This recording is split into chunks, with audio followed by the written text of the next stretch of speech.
Good morning, committee. It's nice to see you all. It's Friday.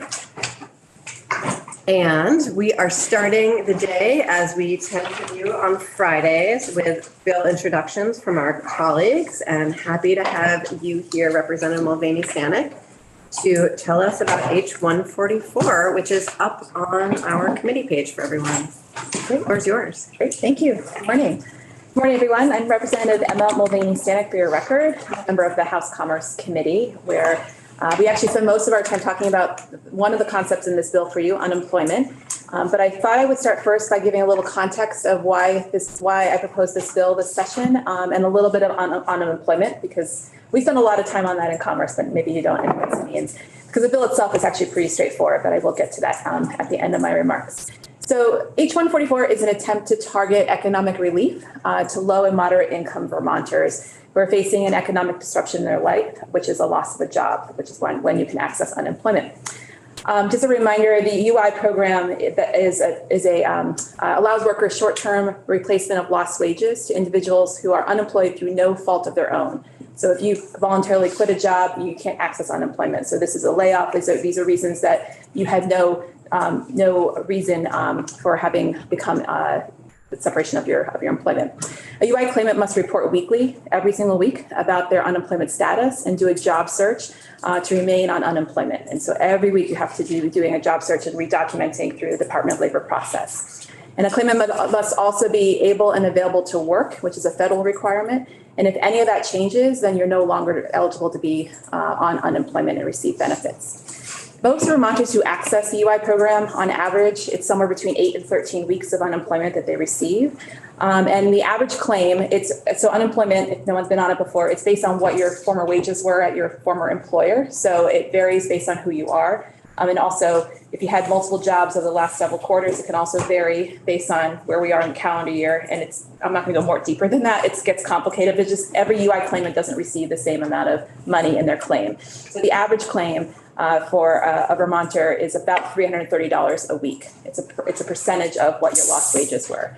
So using 10 weeks, which is somewhere between that 18 and 13 week average, is about just over $3,000 for a Vermonter in a year. And if someone is qualified for the maximum weekly wage, because there's a maximum, then that comes out to about $668 a week these days, which if you were on the UI system for the maximum number of weeks, you're also capped at how many weeks you could be on unemployment. That's 26 weeks. So at the very most, that's about $17,000. If you were on the highest possible claim that you can get, for all of those weeks at 26 weeks, that would be $17,000. I know you all love numbers, so I thought I'd throw you some numbers so you know the context here of what we're talking about. So back in 2021, the Vermont legislature approved through Act 9 exempting the first $10,200 of income from unemployment compensation from the 2020 tax year with people who had an adjusted gross income of less than $150,000 a year. You might all remember this because we had a thing called the pandemic. We're still in it, of course, but a large number of Vermonters were on unemployment. And we, as well as many other states, followed what the federal government was doing at the time to exempt up to $10,200 of unemployment from people's income tax. And so that was happening on the federal level, and Vermont aligned our state income tax to follow suit for the 2020 tax year. This bill, H144, is more streamlined than Act 9 because this bill proposes that all UI compensation received in a tax year be exempt from our state income tax. And I chose, and I'll say why in a minute, I chose an adjusted gross income level of $125,000 just to be cleaner about this, because as I mentioned before, Vermonters receive all sorts of different levels of unemployment, and it felt cleaner just to say we would exempt unemployment compensation up to an AGI of $125,000 for a household. And in the bill itself, it would apply to tax year 2023, so this current year, but it would obviously be for the tax year this year. I thought this was just cleaner, and currently there are 4 states. I think there's maybe 6, but I really tried to verify my research. There's definitely 4 states who currently exempt all unemployment compensation from state income tax. Again, maybe 6, and I'm happy to share which ones those are. And I picked the $125,000 AGI because that's in line with our Vermont child tax credit that this body passed last session, although years are blurring together. I'm pretty sure it was last year.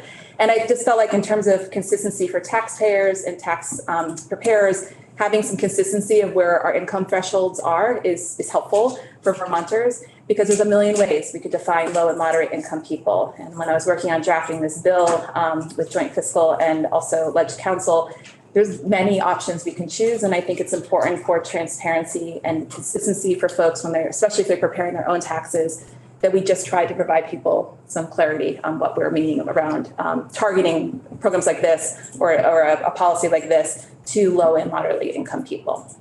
Just in short, this is, I feel like a strategic way to target investing in low and moderate income Vermonters, especially when they experience a loss of a job, which is really stressful. And tax season on top of that is also very stressful for Vermonters to generate, the money needed sometimes to pay their taxes. And this could be a piece of relief that we could offer folks. And I think it's worthy of consideration. Thank you. Yeah, Representative. So I was somebody that benefited in 2020 from the tax-free unemployment. So thank you to this body for that. But what I do recall from that is that when you're filling out paperwork on the kind of challenging system that labor has for this, that you can choose to have taxes taken out so that you don't get hit at the end. So what I'm thinking about is if someone is currently on unemployment insurance for 2023, they may be having tax already removed. So are you imagining that the state would create some sort of way for them to get that money back to them? That is a great point, because I know in these other states I looked in, they have that set up because obviously they've had it on the books for a while. So so maybe the implementation year would need to change in order to account for that, or some sort of transition. But that's a great point about that. Yeah. Couple questions. Maybe I missed it. Did JFO calculate how much revenue would be foregone if we did this?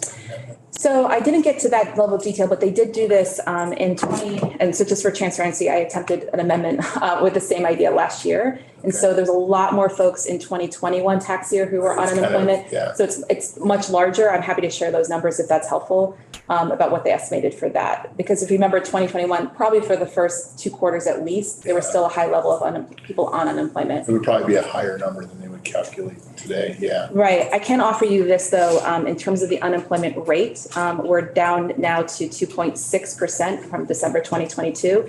In December of 2021, it was 3.1%. So we've been steadily declining. So it's significantly less. Okay. And then my second question, did you consider, instead of doing a tax exemption, did you consider just maybe making the benefit itself more generous? We have been desperately trying to do that in House Congress. I emphasize desperate. I think this is a tripartisan effort. Not to bring up PTSD around mainframes and computer technology, but AIM is about twice as old as I am at this point. Maybe that's a little exaggeration, but not much in the state of Vermont.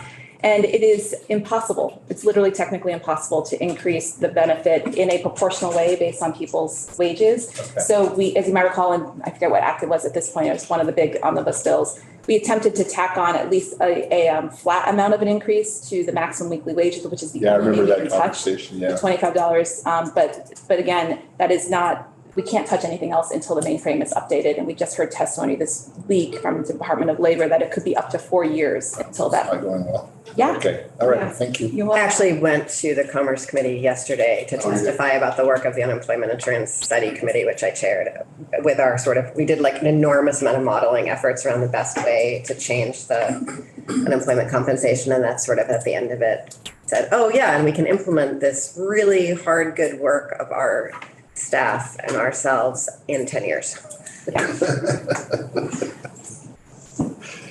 I'm crying actually. It's absurd and upsetting all at the same time. Yeah. I'm curious if you are aware of how many folks on unemployment actually do have tax liability at the end of their tax filing, given how sort of looking at the income distribution of folks who are paying unemployment. I don't have that data. I think this would be great information to gather. I did work a little bit with Pat over at JFO, but we didn't get super into the weeds.